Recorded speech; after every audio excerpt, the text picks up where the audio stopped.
We will begin. Since we're such a small group here, I think maybe we'll do it like we do at some of our regular meetings. We'll just go around and ask everybody to introduce themselves and try to be a little more informal. Okay, who wants to start? I'll start. Okay. I'm Karl Lundgren. I'm a co-chair along with Katherine Skopic of Shut Down Indian Point Now. The group came into existence just days after Fukushima. And our mission was to have a grassroots anti-nuclear group start up in New York City again. I mean, there are a number of groups that we have in the city, but there wasn't one that seemed to be at a real grassroots level and talking about really getting things shut down, getting involved in the activism involved in doing that. I'm also the chair of the Bronx County Green Party. I'm running for city council as a Green Party candidate in the Bronx in my council district. And well, I think that's about all I need to say about myself. Okay, and we'll go. My name is Alfred Meyer, and I work with Physicians for Social Responsibility. Serve on the national board, chair of the Radiation and Health Committee, and also I'm president of the New York chapter.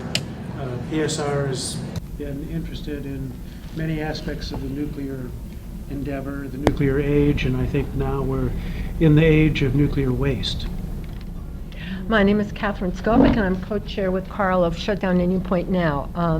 I'm an artist, educator for many years, and I'm have been the rep for the Anglican Communion Office of the United Nations. We worked on the Millennium Development Goals after the SDGs, the Sustainable Development Goals for the world. Was in Paris for the climate change, and I'm totally humiliated what our Mr. Trump did by signing off on that agreement. I think it's a terrible decision. Any case, I worked with the People's Climate Movement, and also I'm a member of the Sierra Club. So I've been working on issues of the environment for quite a few years with my students, and now with all that I'm retired from teaching, with all of these various groups that I'm working with. So today I'm going to be talking mainly about the grid, because as somebody who worked very hard to close Indian Point, and we did our jobs pretty well, because if all goes according to plan, Indian Point will be shut down in 2 years. We have to remain vigilant, however, because if there are two contingencies: if there's a national security issue, or if there isn't enough supply coming in when IP gets closed down, then they may have to go for 2 more years. But anyway, I've been working in the area for a long time. All right, the name of our panel is Nuclear Power is Dead, A Time for a Just Transition. Since last year, Shut Down Indian Point Now has been involved, or is trying to get organized, getting people together to form some sort of committee to investigate just transition and to figure out how we can come up with a statewide program. We started that last year. We did have the forum last year at Goddard Riverside, and we also did a left forum panel on it last year. This year, of course, the one thing that's new is the Cuomo bailouts to the nuclear industry, and this really runs counter to what just transition is supposed to be about. Although in investigating just transition on my own, I see a number of groups that do exist. And one of them that I was looking into, actually it was an article in Socialist Worker from last year by Michael Ware, who I know through System Change, Not Climate Change. And he says they've identified 4 types of just transition. He says we have to be very careful about what we define what the definition of just transition is. For the most part, 3 of the definitions are just capitalist definitions of just transition, trying to use the capitalist system to, through those economic endeavors and things like that, they can initiate things faster than we could on our own. But of course, one of the lines that I liked from this article and another one is, transition is inevitable, but justice is not. So we understand that any initiative like this, any just transition program that's going to be initiated by the industry or by our government or just the capitalist interest in general is not where we want to go, because inevitably they are going to still not provide economic justice for either the workers or for the communities and all that. It's too much of a top-down approach. The kind of thing that we want to do is more or less what socialist worker is saying in some of these other groups. Information on them here. As a matter of fact, I have a list here, if you want to take that later, with a number of these groups that are working on just transition programs. One of these is the Labor Network for Sustainability. They have some great information on their website. They talk about making a living on a living planet, and how it's important to have the workers and communities involved in any kind of just transition program. And most of these groups go on to say the same kind of thing, so I don't want to get too involved in that. But the point that we're trying to make is the nuclear bailouts that they're using to try to keep these nuclear power plants in New York open is really not the direction we need to be going in. That is one of the capitalist solutions to the problem. Just throw more money at the industry, they'll do the right thing, let's keep them open so the workers don't lose their jobs. Nuclear can be considered a bridge fuel to clean energy, so let's try that. Of course, that's not, none of that is the answer. The millions that they're putting into the bailouts could be used to come up with a just transition program for the state.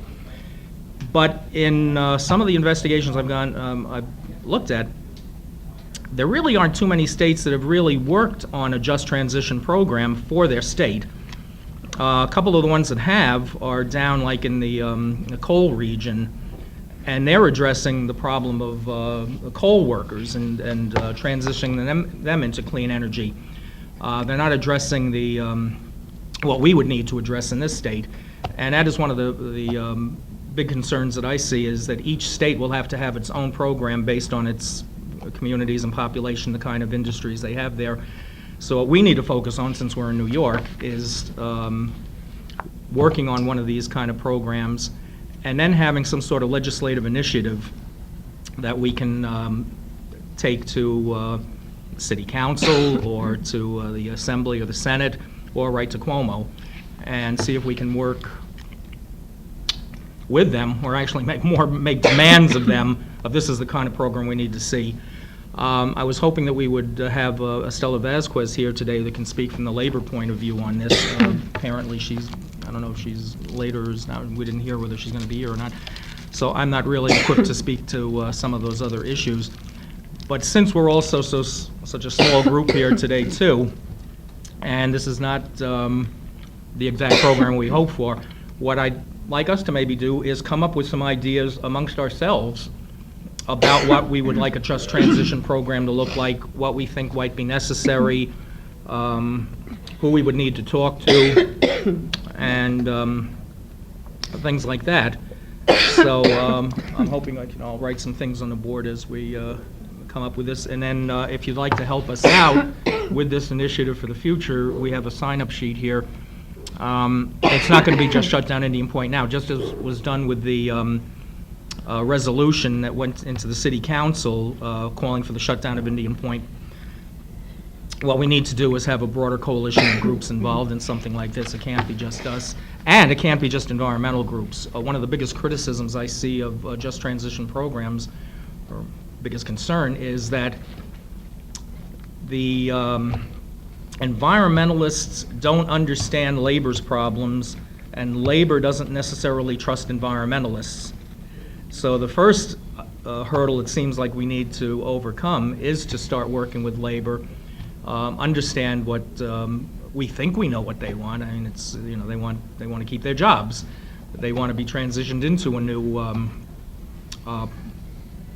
into these new industries they're going to be springing up, and as they said, this is inevitable. How do we do that? As environmentalists, a lot of times they hear us protest, they hear us condemn things, but they don't hear any solutions from us either as to how do we protect their jobs. And we're certainly not hearing it from the state.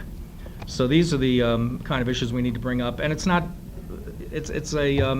lot of people have to be involved in this. The community has to be involved, because that's where the impact is going to be hit the hardest if they're closing these plants. It's going to affect the community. The families of the workers, how do we make sure that everybody's taken care of while they're transitioning in? What does that look like? How do we provide training while paying people at the same time?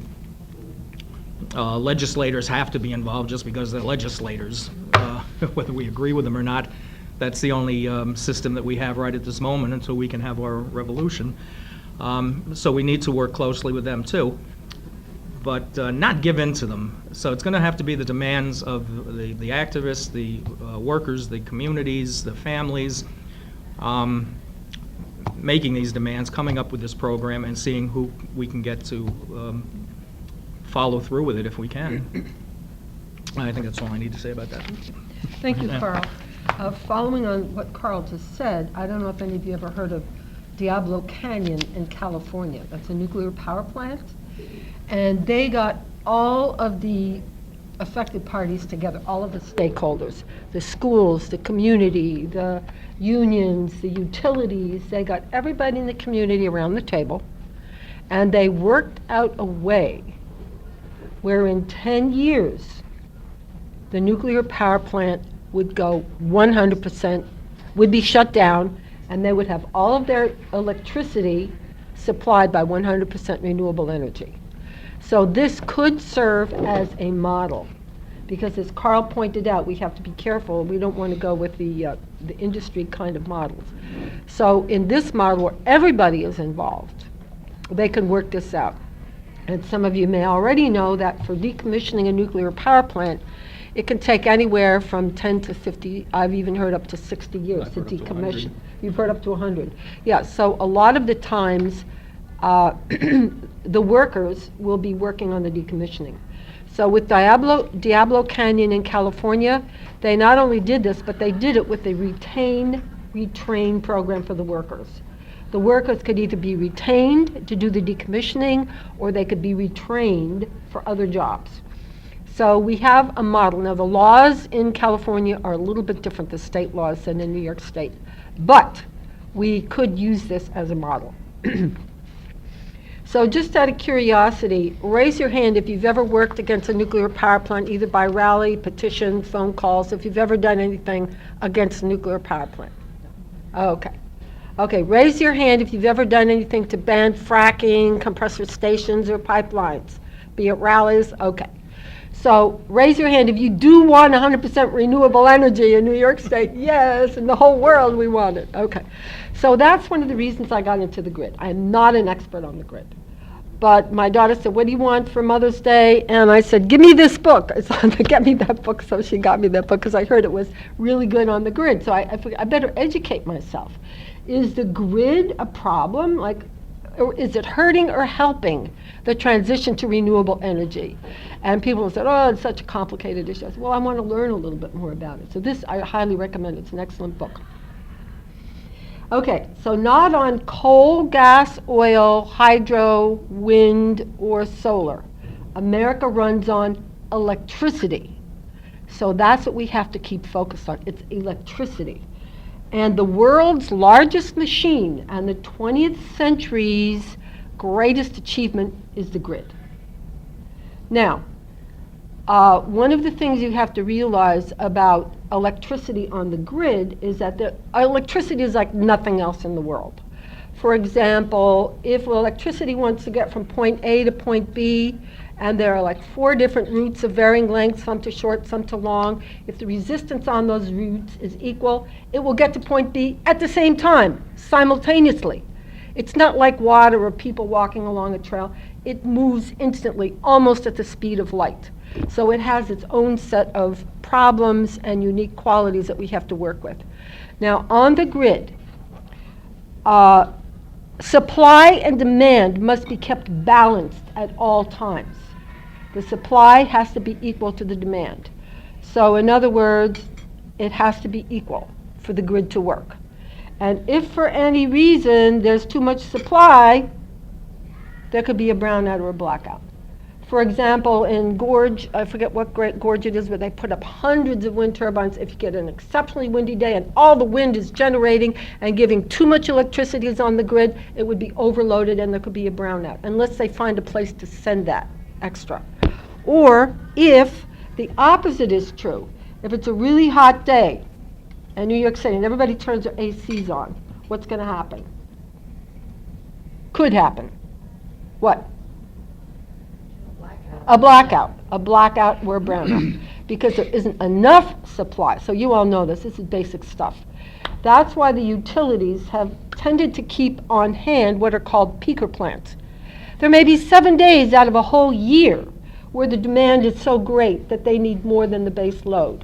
So they keep these peaker plants on hand. They're gas, they're coal burning, and they're nuclear power plants. Nuclear power plants provides what's called a base load of about 20%. It's constant. And nuclear isn't like I can go to that switch and turn the lights off and on and we can have dimmers. Nuclear is either all off or all on. Now, the peaker plants, be they coal or oil, the utilities don't like to have to keep them on hand because that means they have to keep them running. They have to hire people to be able to work them. Should there be a peak demand, they have to keep the fuel on hand. And they also have to keep diesel generators on hand, because if they quickly have to shift to a peaker, they fire up the diesel generator until they can get the peaker plant running, because it takes it takes a while to get it up and running. So the utilities don't want to have. The utilities really don't want to have these peaker power plants, but they are responsible for keeping the supply up. So this is what we're faced with. We're faced with a way of keeping that peak down, shaving off those 5 or 6 days in the summer and maybe 2 or 3 days in the winter. The winter not as frequently, where the demand goes way up. Now, one of the ways that this can be done, and I'm sure you know this, is with battery storage. And battery storage is in the development phase. And this is called sort of the holy grail of the utilities and of us being able to get off these dirty plants and nuclear. So I'm jumping over a lot of history, and I can go back to some of the history if you want. I'm just going to back up for a second and say that Thomas Edison invented the parallel circuit and the first grid in Pearl Street Station in 1882. Now this was DC current, direct current. Direct current cannot travel as far as alternating current. And shortly thereafter, Appleton, a Wisconsin businessman, installed an Edison grid kit. He set up kits, and to set it up, and the grid was, and Appleton in Wisconsin set up his grid to supply households with electricity, with light. And so that was the first municipal grid. And I thought it was kind of amusing. It's not an important detail, but I thought it was rather amusing that at first, people were afraid to touch the incandescent bulbs. They were afraid that if they touched them, they might get electrocuted, because they could see what electricity, lightning does. So there were people who were trained to go out and change people's light bulbs. There was an actual job of changing light bulbs, because people were afraid to do that. That's where the joke came from. What? How many people did? Oh, right, exactly. Quick send for the light bulb changer. And in about 1982-83, it cost $1 to change a bulb, and in 2015 dollars, that's $23.50 to replace a bulb.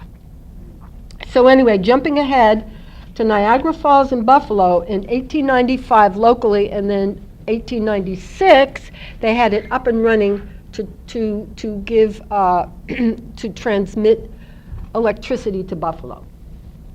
So that was the biggest one, and I'm not going to go into all the details about two-phase oscillating 25 cycles per second, but this was the model that was used, and it was an alternating current system. And when people later used the same system, they also installed a rotary converter and what's called a phase converter, because electricity could be one, two, or multi-phase. So by doing this, they allowed other electrical systems to be able to use the electricity from the system. And I'm going to back up another second. When Edison had his first system of the DC current, direct current, every single thing that used the current had to have its own set of lines. For households, it was one set of lines. For the streetcars who needed 200 volts, that was another set of lines. So everybody who used electricity had their own set of electrical lines. And the woman who wrote this book, Gretchen Baca, points out that at one point in New York City history, you could almost not see the sky for all of the electric lines that were all over the place. So with AC and with the rotary converter and with the multi-phase converter, that meant that each thing that used the current would be able to be used by that electricity. It had to be converted so that it was usable for all of these various systems. Okay, so that was just a tiny bit of history. And going, again, following through on history, I was really surprised to hear that a fellow, Samuel Insull, whom I don't think I'd ever heard of before I read this book, is actually the person who's responsible for our American grid. And he had been Edison's assistant, and he was going to be given a second presidency or something. He said, no, I want to take over the Chicago. So in Chicago, he took that whole system. He imagined power and light for every single person, not just the rich. So it was his imagining of power for everybody that sort of gave us this concept. Standardized power for all is a 20th century value and a part of why America is what we are today. And I know you all know that in some countries you buy electricity by the hour or you prepay or whatever, but it was Insull's concept of having electricity for everybody that is most responsible for our grid. His name is spelled Insull.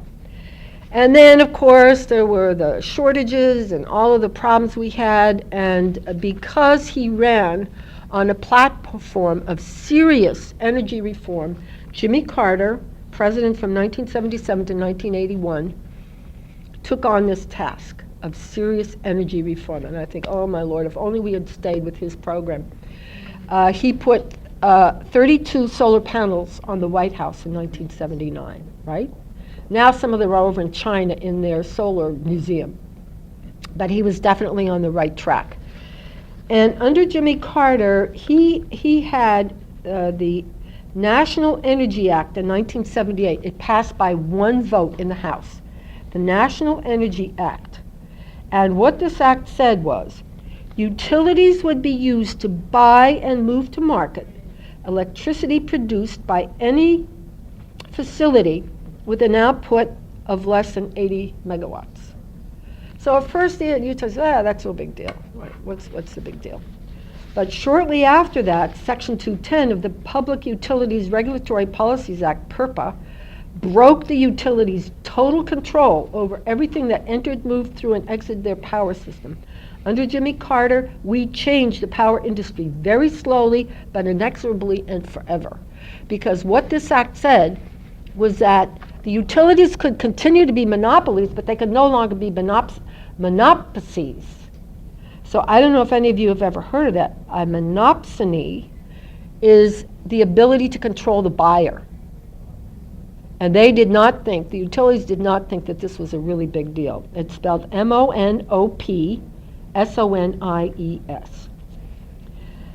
So that was actually the beginning of sort of the breakdown of the utilities, because they did have to buy from any facility that generated 80 megawatts or less.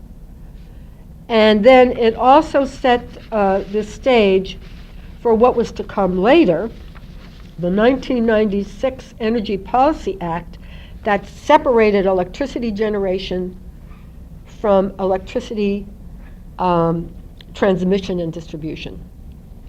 That's when Indian Point was sold, right, to Entergy at that point, because they could no longer both make the energy and transmit it and distribute it. Okay, so I'm jumping around a little bit. I hope you don't mind. I'm going to go to an interesting phase, and I'm almost done here. An interesting phase where Amory Lovins figured out a term. He called it negawatts, negative.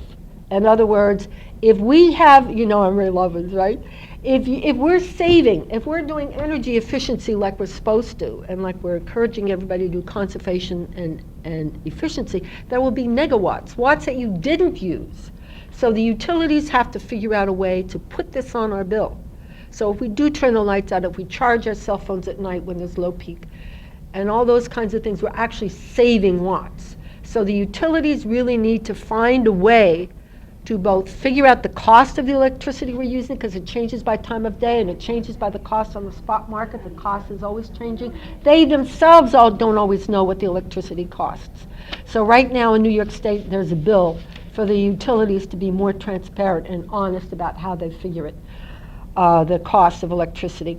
Backing up for just a second, in the latter 70s, early 80s, California had this big subsidy for building wind, like in the latter 80s, 90s, 70s, and early 80s. So like all these people started making wind turbines. And a lot of the people in California who were making prototypes of wind turbines were disgruntled Vietnam engineers who used to design for helicopters. So they made these things with floppy blades and they were failing right and left. Some of the wind turbines had to be replaced, no kidding, every 7 hours. Now at the same time, our helicopter engineers in California were putting up these prototypes that were failing. The Danes, who were blacksmiths and who were used to working on farm equipment, started building wind turbines. And guess what? Theirs worked. So they started exporting wind turbines to Spain and to California. But even with the failures of the wind turbine prototypes in California, there were 10 megawatts of wind in 1981, 1,039 megawatts in 1985, 1,700 megawatts by the early 1990s. So they really, really moved us ahead. Hawaii is second after Arizona for solar. And one of the reasons in Hawaii is because it costs them 3.5 times the national average for their electricity. Why? Because all the fuel has to be shipped to Hawaii by boat. So their electricity is really high. So everybody started putting solar. Now they're at the point where there's utilities saying, no more solar, nobody else can get on the grid. Because they're overloading in the daytime, the utilities have more than they know what to do with. And at the same time, they're starving the utilities of money. So, I'm sorry, I'm taking too long here. I'm just going to jump ahead to the storage, the kinds of storage that we have. There's solar trough plants. Solar trough, we have 8 of these in the United States. And what these are, you may have seen them, they're like solar panels that are directed toward a big container of water that has salt. And eventually the salt becomes molten liquid, and it takes 3 months for that to happen. But once it does, then those units can store energy for several hours. So that's one method. Another method is concentrating solar towers. And we have 2 of these in South California, and there's a 3rd in Nevada almost being completed. This is when all of the solar panels are facing the tower that then makes steam, and then the steam turns a generator into, creating electricity. And one of the fellows who owns one of these said it's kind of like a big teapot. Think of it as a big tea kettle. We're heating the water to make tea from the energy. And so they can also save some of the electricity in the daytime for the night. Compressed air, I won't go into too much detail. That's when their caverns are using it. And when there's a lot of electricity, they put the air in the cavern, and then when the electricity is low, they let it come out and expands, and it turns generators and makes electricity. Pumped hydro. This is limited by geology. This means if you have a mountain and you make a reservoir at the top of the mountain, right? And then you let the water flow down in a waterfall, turning the turbines. And then when there's excess electricity, you pump that water back up to the reservoir. So there are quite a few of these in the United States, but that's limited by geology. You have to have the right mountain structure. And there was a 22,000-foot, 1,300-ton nickel-cadmium battery outside Fairbanks. All of this, and it only creates 40 megawatts for 7 minutes. And there has been purchased, but it has not yet been built, the world's largest electrochemical battery office building south of LA in Long Beach, California. And when it's completed, it will have 400 megawatts for 4 hours. Now, almost done. The most promising grid-scale battery storage is flow batteries. You know how batteries formed with positive and negative, and then they have to separate the ions. Well, instead of being encased, like our cell phones are encased, they're huge tanks of water, one for the positive and one for the negative. So they could have a huge amount of water, and the people think that we're 1 to 2 years away from perfecting this. And there's a military base up in Massachusetts, I believe, that is already using flow battery. Yeah. What? Oh, yeah. And just very briefly, there's been a battery developed with plastic electrolytes, so it's not going to explode as much, rather than having the ion diode, what is it? Ion diode? That can explode. Then there's ambient kinetic, which is like with flywheels. Saltwater battery is the most interesting new development, where they use salt water for the electrolyte, because salt water is abundant and you don't have to get rare earth metals from China. So anyway, these are possibilities that are upcoming. And we have money in our budget in the state to develop technologies to bring these systems along. And perhaps with smart grids, which some people are very resistant to because it enables the utilities to both monitor and record our usage. But with that, the utilities can further tailor and perhaps knock off peak energy demand with smart grids. So we have money. There are several bills in the state, New York State, to enable this new technology. So my feeling is that hope is educated optimism. And I am of hope, Sheila, that if we can last long enough, we are going to get there. And I think the utilities are finally beginning to come around. They've heard of the expression, the utility death spiral, that some people say that they are in. But if they are more responsive, and if they do some of these things to enable us to actually use renewable energy, we will be in good shape. And I'm just going to close. I apologize for taking so long, but I made this big book. I don't know where to go so everybody can see it. But this book, I did this kind of partially as a joke. The Art of the Bad Deal, made by you-know-who. So this is a message, The Art of the Bad Deal. Chapter 1, for Governor Cuomo in New York State. Post it first so he can get it on the camera. What? Start over because so he can get it on the Oh, okay. This is like a joke for you-know-who. The Art of the Bad Deal, by you-know-who. Who would that be? I didn't know if I should say by you-know-who, or if I should say he whose name shall not be mentioned. Okay, and we're starting with chapter 1. Do you want to help me and hold this end? Well, okay, thank you. Okay, chapter 1 for Governor Cuomo, New York State. They'll never notice. Make New York State taxpayers pay $7.6 billion to bail out 4 aging, toxic nuclear power plants. The people will never notice. Here they are. G'day. It looks like Jinnah. G'day. It came online in 1970. One of the oldest in USA. It's in Ontario, New York, 20 miles from Rochester. Fitzpatrick, near Oswego. Now Exelon owns it. Exelon owns all of these. 9 Mile Point Unit 1, 9 Mile Point Unit 2. So these have all been relicensed by that wonderful group called the NRC. Relicensed through 9 Mile Point 1 through 2029, Point 2 through 2026. But the people want us to close nuclear power plants, decommission nuclear power plants, retrain the workers, and give the community support that have been getting the taxes from these plants. So this is what the people want. The people want renewable energy, offshore wind, onshore wind, solar, tidal, geothermal. I thought that would be a good chant for a rally, right? Offshore wind, onshore wind, solar, tidal, geothermal. Last page. We need 100% renewable energy for New York State, in fact, for the whole world. And that is the conclusion of my presentation. Thank you very much. because I haven't been able to get my co-op yet to purchase green power. Sheila, introduce yourself. I'm an at-large right activist and a member of Shut Down Indian Point now. Sheila Geist. Sheila Geist. Oh. Been around for Well, you've been with a us long since the time, first long day, time.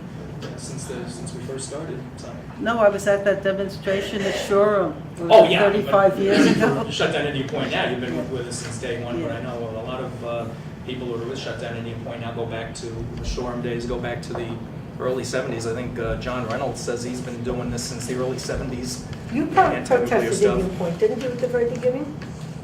Yeah, especially with Bronx Greens. We had an initiative going there with our chair at the time, Elizabeth Shanklin. She was running for Congress in 2002, and she had a whole Close Indian Point initiative. They were all over the place. We were all part of that. That kind of petered out with IPSEC coming along, so there seemed like a duplication of efforts. Before we continue, I just want to add to something that Katherine was saying. We have, this is in the end of 2015, I don't know if you should remember, we had Indian Point was shut down because a transformer went out and it turned out to be some bird that did its business on a wire, and it was an outside supply. That's another thing a lot of people don't understand. This was a line coming into Indian Point from outside. I think a lot of people sometimes think that the nuclear power plant or any power plant, generates its own electricity, it's all self-contained and it's sending it out, but they have to get supply of electricity in to the power plant. Anyway, this transformer went out. Now, all we heard was, wow, we were lucky we didn't have any kind of blackouts or brownouts, everybody's power and everything was on, it's great. What the news report, mainstream media didn't tell you was something I found out a couple of weeks later in a Bloomberg report. Bloomberg News reported that for the period of time that Indian Point was shut down because of that, wind power took up the slack, and not only took up the slack, but reduced energy costs by about 20% for that day. So we can see that our grid is already set up to accept alternative energy sources. They're lying to us about the need for nuclear power all the time. What I've read in all these things, the reason we call the panel nuclear power is dead is because for all intents and purposes it is. There's no new, nothing has been built since I think 1996. That was the last time one was completed, somewhere down south. There are ones that are in, there are some that are scheduled to be built, and the NRC just gave a license to one down in Georgia or something. But the reality is these things will probably never be built because they are just too expensive. The only way they can survive is by these subsidies, like Cuomo subsidies. The alternative energy prices are coming down so quickly, and the generation through alternative energies is increasing so rapidly that nuclear power doesn't really stand a chance. Anything that they're talking about as far as these smaller reactor units that can be built sort of prefabricated and go up, well, those are still only in the planning stages. It's just on paper. They haven't built one yet, an operating one. And with the cost of all of this is not going to happen. The only reason it seems like people are, the industry is pushing nuclear is because, my opinion, it's a capitalist endeavor and they want to squeeze every last red cent out of the industry before it falls apart or before they can transition themselves to something else. So we see all that going on, but I think it's a lot of bluster. All of these companies, like Exelon and Energy and all that, they want to close these plants. And if they had their way, they would be closing them. But if the state's going to give them billions of dollars, it's like, well, they're good capitalists. Well, let's take the money. We'll keep it open. What do we care as long as they're paying for it now? So I think these are the things we have to, really fight. And one of the things that Shut Down Indian Point now is trying to do is just, what do we call it, the myth busters and all that. We try to point out these things, and I hope that if you see articles like this in the press, I see these a lot of times, I go right in there and comment on them and answer them, and I out people that are on there. You'll have somebody on there saying, this is a citizen from, this town that believes we should have nuclear energy. Well, you know, I do a little research on the name, and you find out that they were with nuclear agencies somewhere, or they teach nuclear physics, or they were part of the Atomic Energy Committee, you know, all these different things. And as soon as I point that out, they shut up. And they have nothing less to, you know, they can't, the average person, as, what is your name again? Catherine. I'm a little foggy today. Like Catherine said, the you know, the usage is increasing on these things, and people don't want it. I have a report here I just read yesterday. Wasn't able to, from the Pew Research Center. Goes into all aspects of energy production and what people's opinion of it, and pretty much the majority of people in this country, of just about all age groups, want alternatives. They don't want nuclear. They don't want fracking. They don't want all this. It varies a little by age, which I thought was interesting. Those 65 and over are not sure about climate change one way or the other. They seem to be evenly divided about it. Those who were around, you know, should I say our age group, are pretty much against it.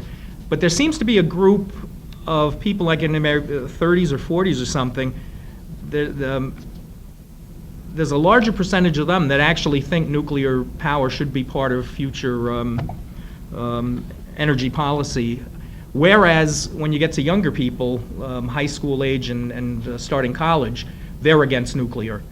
So it looks like we have to teach that one group in the middle there. Yeah, you know, maybe they don't have the, I don't know what would explain it. Maybe the younger ones are, you know, getting more of the information, or not, you know, they maybe not understand it better, or whereas that other group has kind of been coerced into believing things. You know, they've gotten all the mainstream media to focus on these things, and they haven't thought it out. And in our age group, we know the disasters that we've lived through and the dangers of this. So in any event, it seems like there's hope no matter what. That was the thing I've gotten out of all these things that I've been researching, is there is a lot more hope now probably than there's ever been, despite Trump, despite Cuomo, despite any of this. Anyway, that's, I'm sorry, Wendell.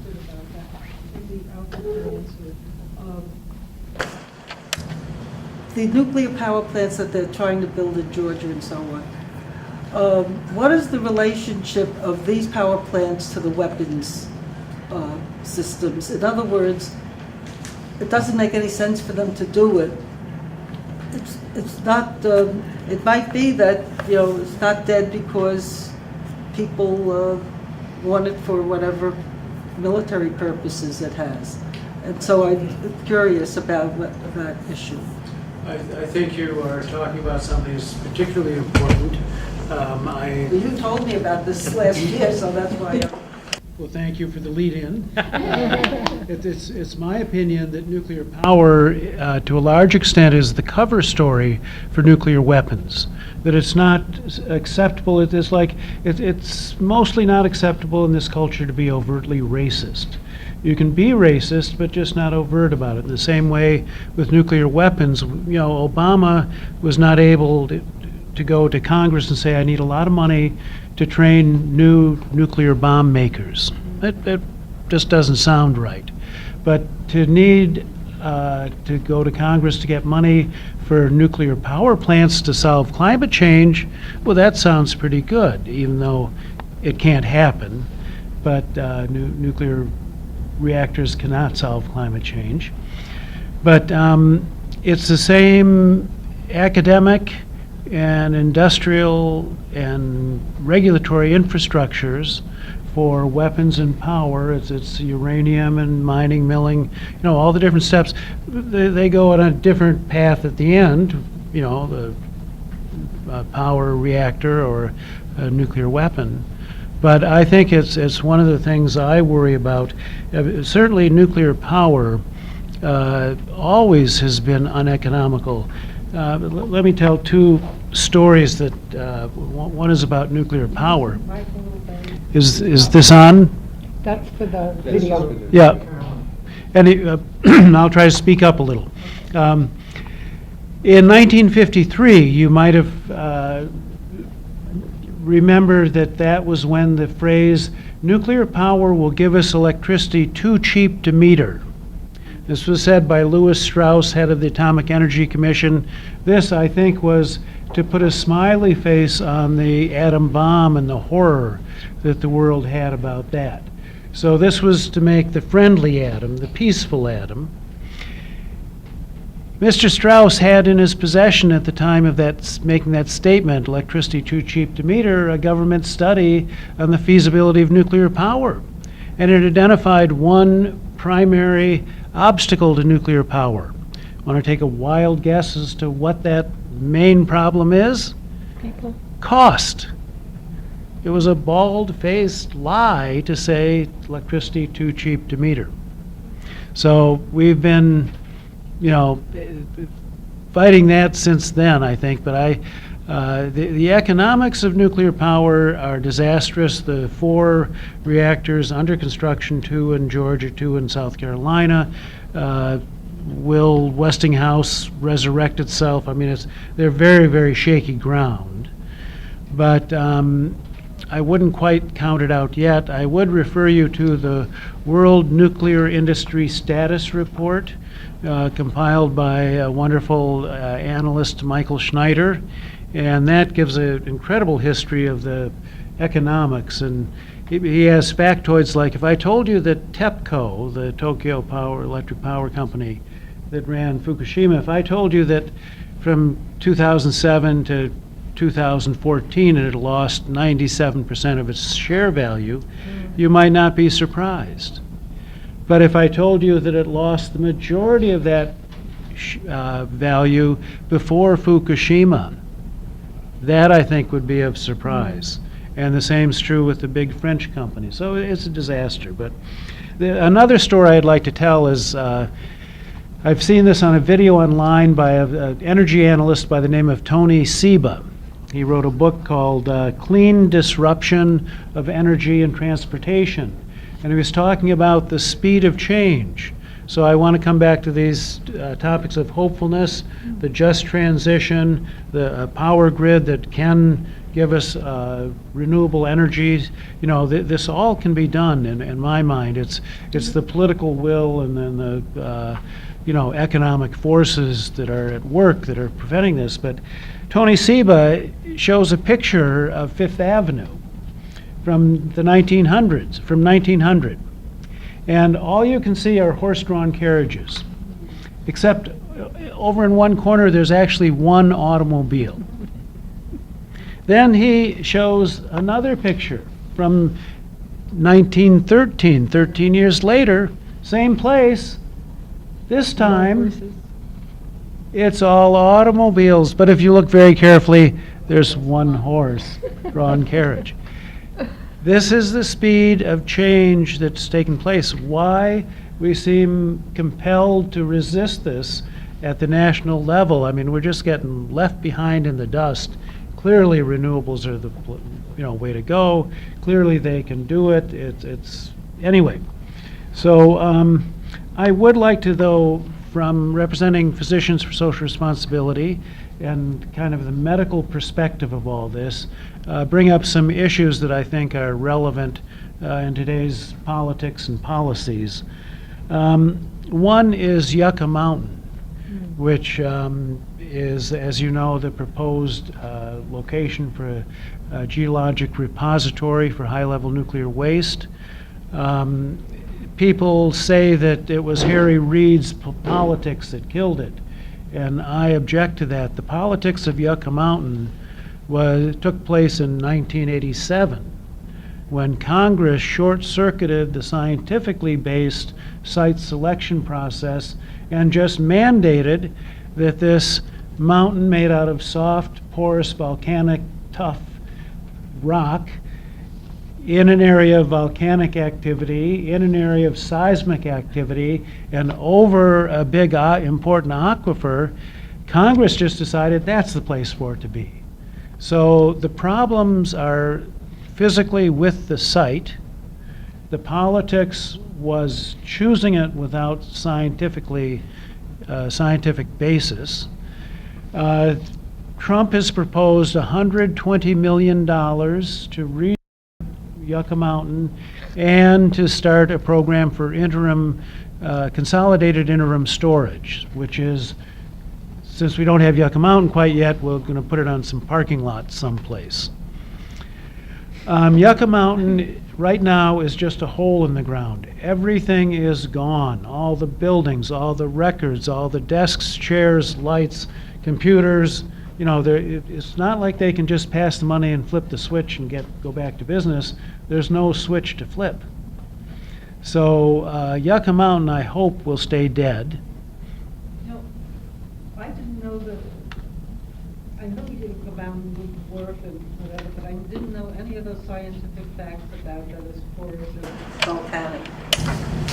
So they really hid that stuff because, I mean, I've been following this stuff so closely, you know, it wasn't on the front of my burner, it was on the back burner, but still. If I didn't have that information, you're probably the only one who has it. When they did the test borings in the mountain, they found deep inside the mountain radioactive fallout from the atmospheric nuclear testing from the 1950s. It's that porous that it was being infiltrated. You know, anyway, as a disaster, interim storage is a very bad idea, although we might have to see a little bit of it. Things like San Onofre, California, where the dry casks are sitting on the beach virtually at water level, not a good place. In Prairie Island, Minnesota, where it's the reactor's fuel storage is in an island in a floodplain in the Mississippi next to a Native American school. That's not a good place. But anyway, we should not have a big project to move this stuff temporarily. We need to secure it where it's at, move it the least, and really work on finding a good solution for what we've made. And I think it would make sense to argue not to make any more if we don't know what to do with it, you know? I want to just mention decommissioning because we're all happy that Indian Point is scheduled to be shut down. However, it's, again, you can't just close the door and walk away. It is a site that is polluted, with radioactive elements in the groundwater. There are many materials that are contaminated. There's not a good technical or regulatory or community involvement mechanism at hand. So I would point out that on next Friday, June 9th, in Westchester, there will be a day-long conference on decommissioning and trying to get, in particular, local government agencies and actors to become educated about the fact that we need to really ensure that the just transition includes a healthy environment. So it's not polluted groundwater and it's a safe site and safe use of it. We're also concerned that when reactors are refueled and they take off the lid to the containment vessel, that there could be big releases of radioactivity into the environment. And there's not adequate monitoring of that. There's not adequate reporting of that. There's not adequate study to show the health effects of that. But this is another thing that... What does refueling mean? Pardon me? Refueling, what does it mean? They fission the uranium fuel rods for about 18 to 36 months. In other words, you put in these 12-foot long rod assemblies and you start the fission reaction, and you can run it, you know, on that fuel load for 18 to 36 months. Then you've made, but here's the thing, it's called spent nuclear fuel. I prefer the term irradiated nuclear fuel because an unused uranium fuel bundle would not be I mean, I wouldn't recommend that you hug it, but, you know, it wouldn't kill you if you were near one. A spent irradiated nuclear fuel rod, if you were anywhere near it for just a moment, you'd be dead as a doornail. It is ferociously hot in temperature and in radioactivity. So anyway, there's a lot that needs to be done to oversee decommissioning, to keep an eye on the funds for decommissioning. That's a whole other thing. You know, the companies are supposed to set aside money, and there'll be all sorts of shell games going on with, they're going to sell the facility to a different company to, you know, and then move everything around, and we need to really be vigilant. Holding that money now, the company? Because I've asked that question at the hearings that have been over the years, and they said they had money for decommissioning. Who knows whether it's a drop in the bucket or sufficient, and it wasn't clear who was holding it and where it was. And there's been an exchange online about this question of this company that wants to take over at Indian Point. North Star. Yeah, and whether they have any expertise to do it and so on. So could you address that? I don't know the intimate details of that, but it's an issue that I think needs a lot of attention.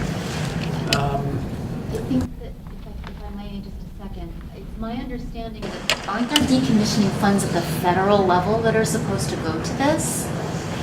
That ratepayers and utilities have paid Well, that's into? the nuclear waste fund. Right, That so is to is that fund- what they would use in this case, or No, partially? no, This that's is a separate. The different nuclear waste fund okay, this is a different contributions money stream, where okay. it was a small tax on electricity to create money for financing Yucca Mountain or some repository. So there's some huge amount of money, I think it's $80 million. It's a lot, it's not enough, but it's And a lot. because there's not action on building a repository, they have ceased taking additional contributions. But that's another big pot of money that, you know, people would fight over and want to use, for instance, for interim storage. But I want to just mention a couple of other things here. What's our time frame? We have to be out of here at 10 to 2. Yeah, and we're on the 10 to 2. So civil we- engineer for discussion. Okay, so let me just wrap up with a couple other topics which are related but different, so we'll keep things interesting for you. I had mentioned the concerns of the release of radioactivity into the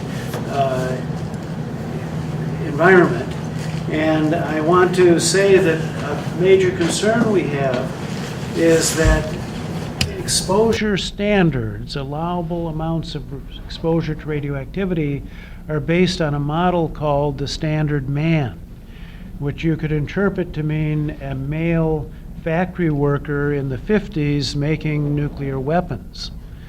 The most vulnerable part of the population is women and children, a fetus, a zygote, that these are probably 10 times more impacted. So we really should have a change in perspective to protect the most vulnerable, not protect the strongest. And I'm happy to report that this comes full circle to the nuclear power, nuclear weapons things, that at the UN, and in just a few weeks now, there will be meetings about a nuclear ban treaty, that the democracy has broken out at the UN. The General Assembly last fall passed a resolution declaring that they would draw up a treaty to ban nuclear weapons. And so this is underway. On the 17th of June, there will be a march from to Women's March to Ban the Bomb. Please join us from Bryant Park, the library there on 40th Street, up to Dag Hammarskjöld Park by the UN, but to really express the importance of getting rid of nuclear weapons. But in the treaty, in the second paragraph, it alludes to the women and children being disproportionately affected. And so I think this is a huge change.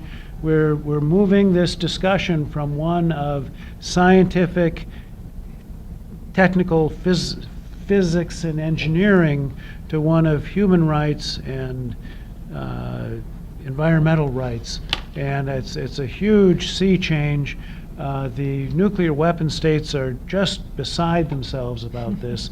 And been working vigorously, applying all the pressure they could to keep countries from supporting it.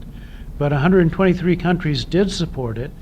The nuclear weapon states they can't even speak straight.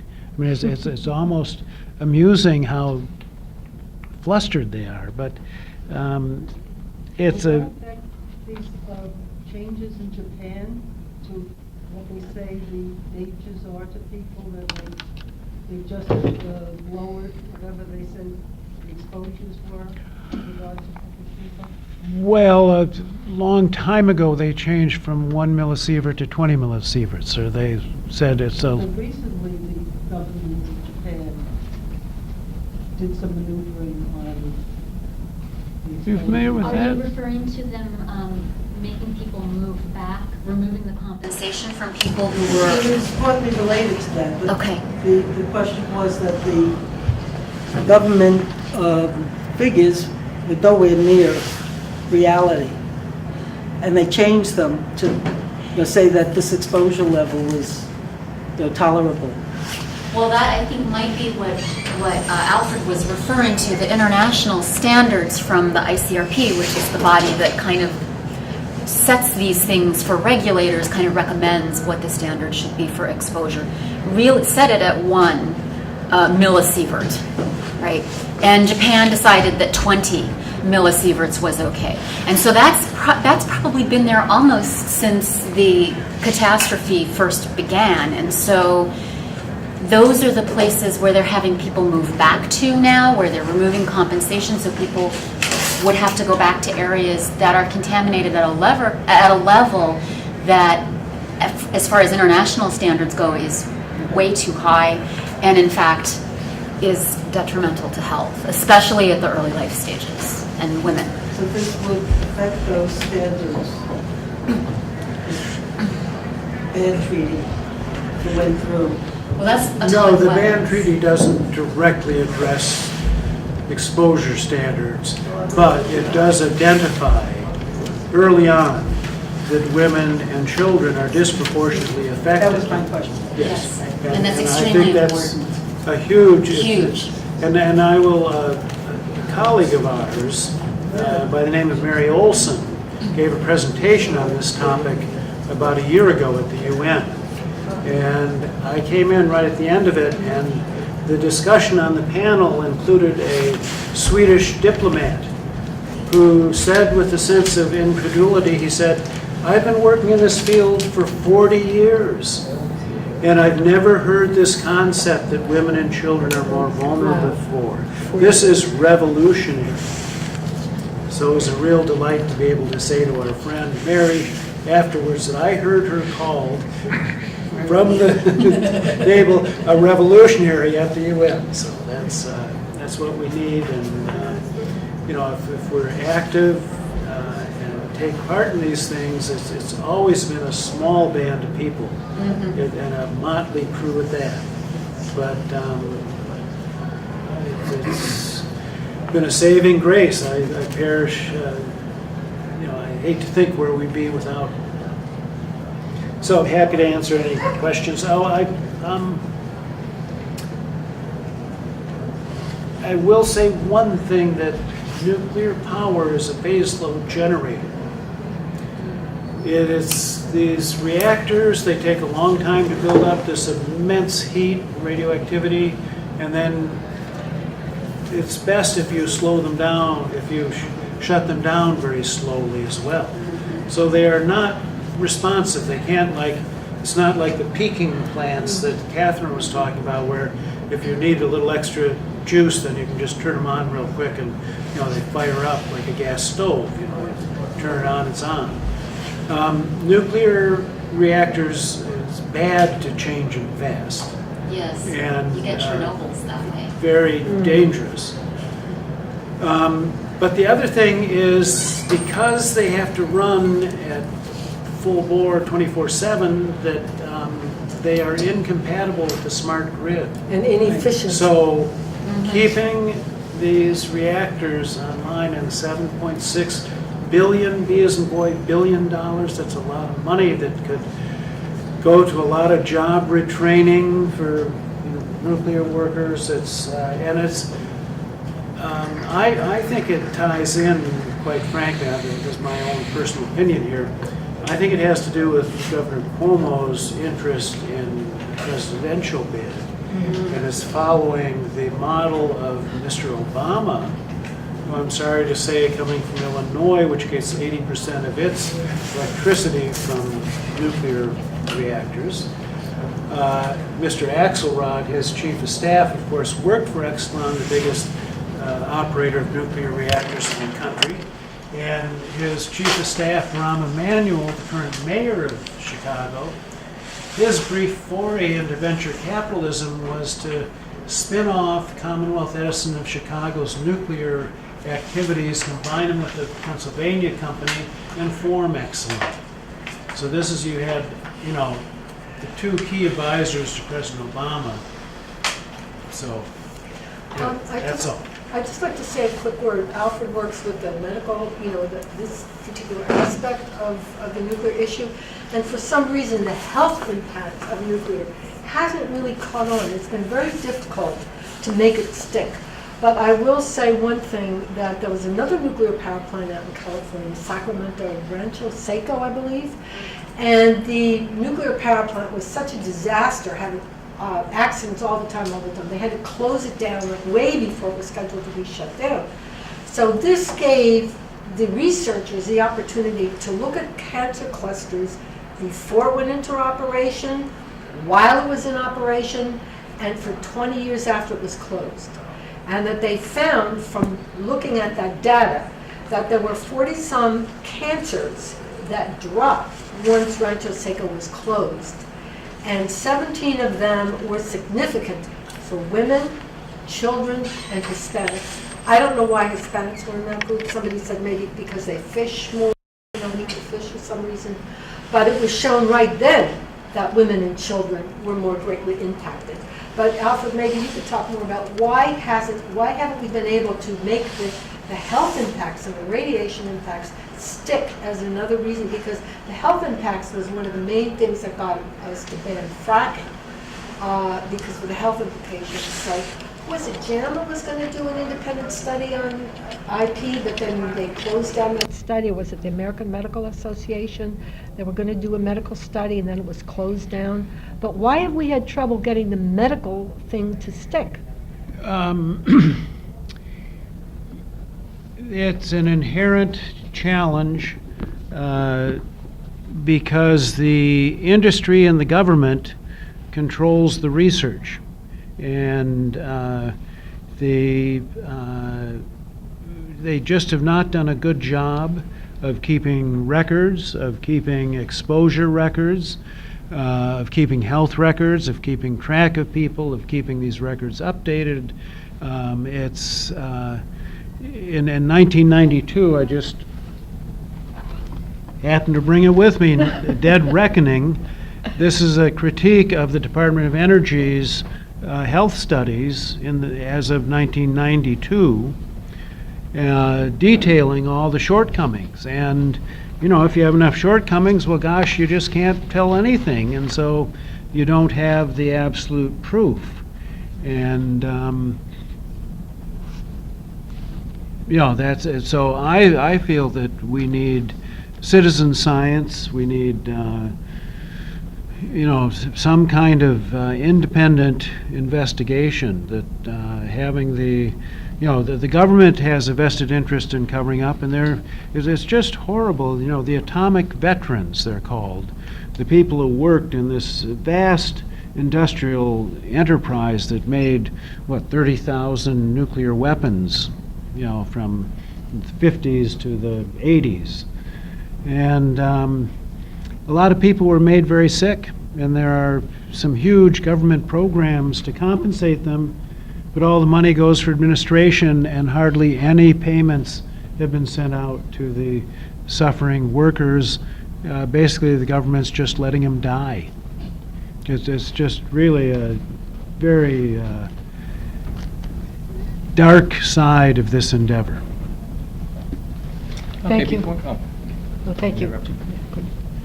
All right, with the remaining time we have, we're going to open this up to the floor.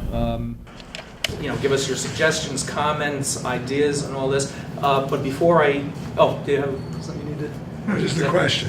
Oh, okay. I just want to get this out of the way first. Two people. Okay. Oh, also, yeah, a couple of people just came in too. We had everybody do introductions, so lady in the back there, can you introduce yourself and? My name is Irene on the Fullback. I live in the Bronx. Yeah. Okay, we're going to be talking to you. And- Me? Yeah, sure. And I'm John Reynolds, and I also live in the Bronx, Bronx Eco-Socialist Task Force, and other organizations. And he's also corresponding secretary of Shutdown Indian Point. Oh, yes. Okay.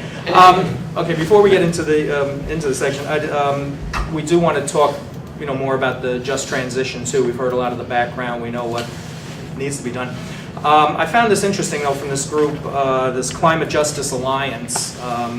Some of their groups, some of the groups that are allied with them are interesting. They have an Indigenous Peoples group. They have other, some well-known groups here. I recognize some of the names here.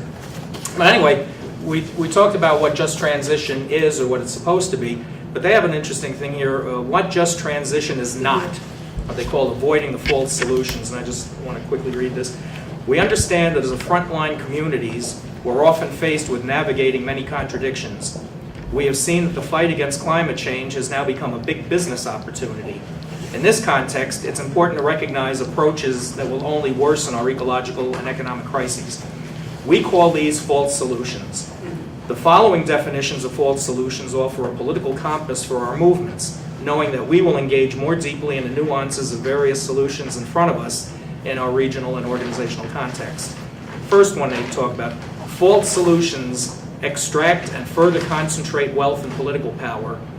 Carbon trading and other market-based incentives are presented as economically and politically viable strategies to address the climate crisis. Unfortunately, this makes the false and dangerous assumption that the laws of nature are subordinate to the laws of capitalism. These undemocratic mechanisms prioritize maximizing profit for those at the top at the expense of the earth and people. These do not move us toward a just transition. False solutions continue to poison, displace, and imprison communities. Nuclear, fracking, clean coal, incineration, and even prisons are offered as economic transition solutions to the climate crisis, but only continue to harm the health of people and the planet.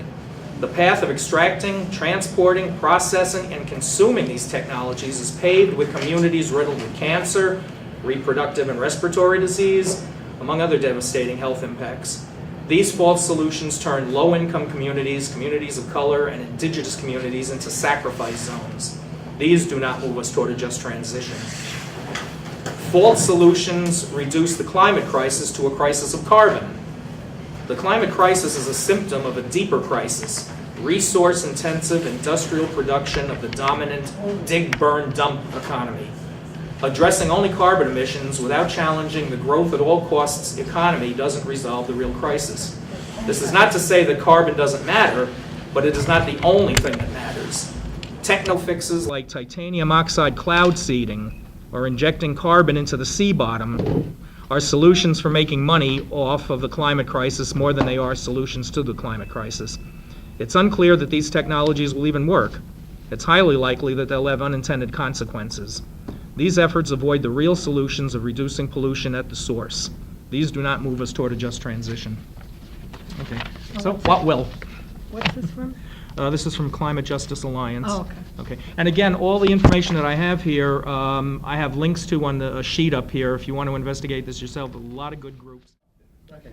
And the conservation actually is reducing costs and helping to generate more electricity. That was mentioned in a lot of these articles too, that we are getting there. One thing though is there may be a difference between, well, I mentioned that there's a difference between what just transition means to different groups, but there might also be one between the overall place that we want to get to versus the immediate needs of workers and communities right now. So, what you're talking about, is like something that's eventually got to happen. We're going to, and as I said, transition is inevitable, justice is not. Well, we're trying to address more of the justice issue right now, and one of those things is, like we said at the beginning, Cuomo's got all this money to bail out the nukes. That money could go towards this, the just transition, the narrowly focused just transition, which is working with the people in the communities, the workers, the environmentalists, the labor, and all that. And I think that's the thing we have to do, and that's got to be done region by region. As I also mentioned at the beginning, each state has different energy industries. So it's not a one-size-fits-all for every state. Each state has to do this on their own. The thing is, right now, New York has nothing. I don't see of any plan we have. Anything that's even called just transition is usually put forward like Cuomo or other elected officials that are trying to give us what they call here one of the false solutions. They want to keep it. They still want to keep it within the industry itself. We're saying we need to take it out of there and get everybody involved. Something that Alfred said before too. He was talking about the idea that Yucca Mountain was just kind of imposed on everybody. I was reading something here too. In Denmark, the government there tried to get a mountain near some town in Denmark to be a storage facility for this, and the Danes went crazy. They said, "You are not going to do this." But eventually, the government gave in to them, and they worked with the community, and they found a solution that worked, and they found a repository that was developed. There was the plan gotten together by the people, not the government. And I think that's something we have to look at here too. Anyway, What's your first name again? Terry. Terry. I think you are exactly right about the aging of our transmission lines, because they're very, very old. And one thing I found in reading this book is that there are a lot of very basic problems that could be solved. I don't remember the figures. You would be totally amazed if you found out or you heard how many blackouts were caused by squirrels. And I'm not kidding. They have a big problem with that and other animals. Not so much for the high level voltage lines, but the lines that come from the telephone pole to your house and those lower lines. And also trees. There was one article in here where one company, I think it was First Energy, gave their shareholders a huge amount of money, and they were able to do that because they cut back tree trimming from 3 men on a crew every 3 years to 2 men on a crew every 5 years. And tree branches down, as we probably all are aware, are one of the biggest reasons blackouts happen. And the 1 minute to 5 minute blackouts are more costly in terms of money than the big huge ones like we had in 1993. That big rolling blackout, I think the one that you mentioned, was caused by 3 downed trees and a glitch in the computer system. And the glitch was such that the people who were having this problem didn't know it was happening until they heard, like, all these other power companies were calling them, "Hey, what's going on? We're getting all this electricity was sloshing around like a tsunami with no place to go." So we have problems with the system that can be fixed. With any computer system is vulnerable. So we're vulnerable by weather and we're vulnerable by systems that can fail. So there are systems now that are being developed to overcome some of both of those incidents. But you're right. The system really has to be upgraded, and in places it has been. New transmission lines have been put in, and this is really what we do need with the smart meters, new transmission lines. We could bring all these renewables online with no problem, because solar and wind could give like what are called bumps, or like, when it comes on, it's not even. It can cause problems. But all of these have fixes, so I think you're exactly right about there being political will. We have the technology, we have the money if we invested it, and political will is really important. That's what we have to keep fighting now, and have hope, which is educated optimism. What I meant was, if you had a modern grid, high voltage grid, the sun and the wind are shining or blowing somewhere, that you could transport the energy from places which have more than they need to places which don't have enough. And that would alleviate the storage problem, Right. to a certain extent. Scientists tell us that there's enough energy coming from the sun that if properly harnessed, every person on the face of the earth would have all the electricity they need for everything they need. John, do you have, we've discussed the grid before. Do you have any, is there anything you want to add about that? No, I agree with those comments. I mean, we need an upgraded grid, and they're absolutely correct. The amount of solar energy that impinges on the Earth is, maybe 1,000 times of what we can imagine that we would need. But we don't harness a tiny fraction of it. On the question of the grid, there, 2 or 3 years ago, Al Gore came down to New York to reify Cuomo as the great energy leader. They had a meeting at Columbia, and at that meeting, they talked about we have a grid problem here upstate.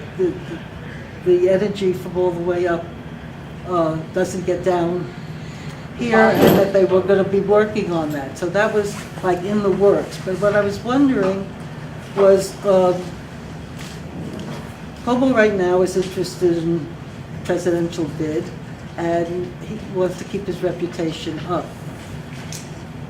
And I wondered where our political openings are in terms of that, the fact that this group that is of governors and states that are challenging Trump on this withdrawal from Paris, that they're going to keep energy production up to meet the standards, the Paris standards anyway, or rather the emissions down, and they were going to work on keeping up to responsible standards. Whether that will give us any political opening to pressure for these issues that we were concerned about, especially closing these nuclear plants upstate. 2 days ago, I got an email from Alex Beach of Food and Water Watch about fighting the Cuomo tax, and that there's a hearing tomorrow, I think, in the state Senate about a moratorium on the Cuomo tax. The moratorium is a bill, so there's a hearing concerning that $7.6 billion for the bailout, and but I ran into Eric Weltman yesterday at some panel, and he said he didn't think anything was going to come of that bill for this session anyway. But it was very hopeful when I got this other thing, because I thought that there was going to be some movement on this issue. Because you had mentioned, Catherine, that you thought that this was a winnable issue because it was a pocketbook issue, and that we were going to be able to get the fact that it was going to be on everybody's electric bill, this charge. No, I think what I said, there is a bill to have the utilities be more transparent in their billing, so that people know what they're paying a kilowatt and of what. But I think it's more what Terry said about a political will. But we do need money as well. But there is money available in New York State. We just have to keep our eye on it. You had a question, Owen? Yeah. So I was out on the road working late, and I stopped for a dinner break and went into a restaurant in Peekskill and sat next to somebody who had a large mouth and was just spouting off to whoever would listen that the nuclear industry has never received any incentive. Incentives for what? For making power. That they are not the recipients. Subsidies or no Right. incentives. So my immediate response was, one, Yucca Mountain is not a cost to them, and two is that Congress has relieved the nuclear industry from any liability beyond some very low number considered right. But are there any on the books subsidies to nuclear power, whether it's actually the plant or whether it's any industry in the chain there? Are there any on the books subsidies that you're aware of? Well, at the federal level, there are nuclear loan guarantees There were actually $18.5 billion of these passed in 2005. They had wanted 50 billion. They only got 18.5. And that sat on the table for a long time till Obama finally pushed some of it out the door to Georgia, $8.3 billion. But the industry leaders have said without the federal loan guarantees, no new reactors would ever be even considered, much less built. So you've got So that. somebody from the industry would argue that that's not a subsidy because it's just a loan guarantee, they'll be paying it back. It's a subsidy, no, the taxpayer would pay it. If there were a failure. Yes. Yes, if there were a failure. So they could not get the money elsewise. Without the guarantee, nobody would give them the money because it's too risky. Then it's the Price-Anderson Act from 1957. You know, the insurance industry clearly sees that these are wildly risky endeavors and would never, you know, it's a money-losing proposition to insure them. So it's the taxpayer who pays their liability insurance. There is I describe it as like a deductible. Each reactor has to chip in a little bit, but if there's a catastrophe, it would be a drop in the bucket. And then the nuclear waste fund, the tax on the electrical consumption is generating the money to clean up afterwards. So I call it nuclear socialism.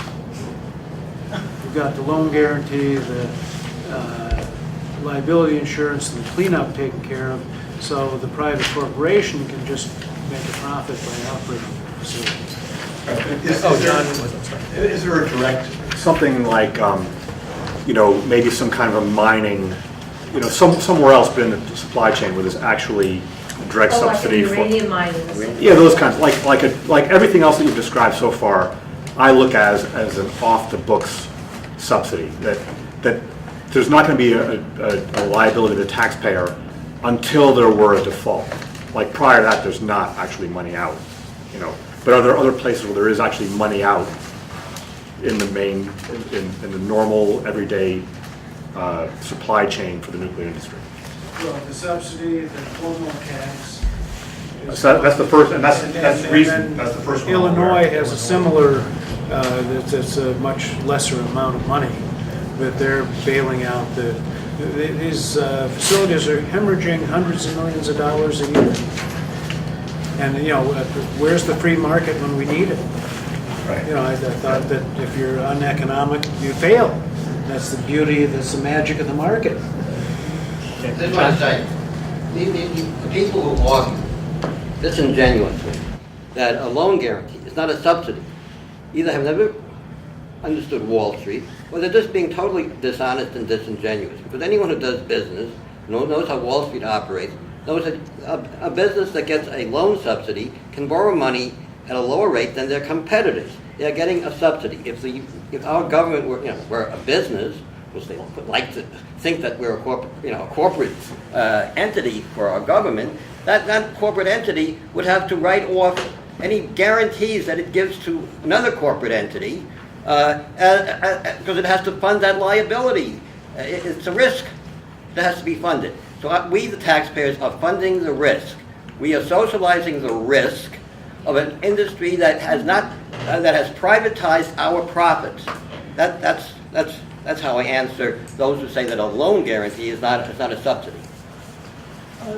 The date, June 17th, Yes. could you give me that information again about Yes. the ban the bomb match? If you go to the website for Reaching Critical Will, it's all one word, reachingcriticalwill.org. You will find information about the march, about the band-tree, about the route. But it starts at noon At Bryant Park? at Bryant Park, 40th Street, in between 5th and 6th. And then it goes However it goes. up to 6th and over 45. And it's called Ban the Bomb March? Women to ban the bomb, yep. You said it's going to go to the UN Dag Hammarskjöld. Dag Hammarskjöld Plaza. We're almost at 10 of, and before Yeah. everybody leaves, we'll stay as long as we can if nobody has to come in and set up. But I just want to let you know that right down the hall here, 173, from 2 to 4, there's going to be a session, the death of nuke power, the Right. birth of Solartopia. So if any of you want to go to that. Oh, and Cora Weiss is coming also, too. we're having a session, I wish I could remember the name of this, it's nuclear misogyny, nuclear injustices and denial, misogyny and racism in the nuclear story. And when It is it? actually starts at 3:40, so, What room is that? 1.65. Oh, one right we were down the supposed to hall. be in. Yes, the one you were supposed to be Right, in. so that'll be easy to find. Yeah. And this one at 2, the death of nuke power, is in room 173. 74? 73, 173, right? Yeah, that's where I'm down the headed hall. now. So I didn't want to interrupt the flow of discussion, but we are supposed to, did anybody else have anything they really wanted to say or ask? I Or want to know anything whether else? you will send out notices about this Women's Ball March. Yeah, we Well, can, we're we'll gonna- put we're it on gonna our do it. website. We're gonna do it. We'll Well, put it on our website. People, I need an email. Yeah, no, To ask me to go to the website doesn't Okay, so you happen. need an email. We'll send you an email. well, to me.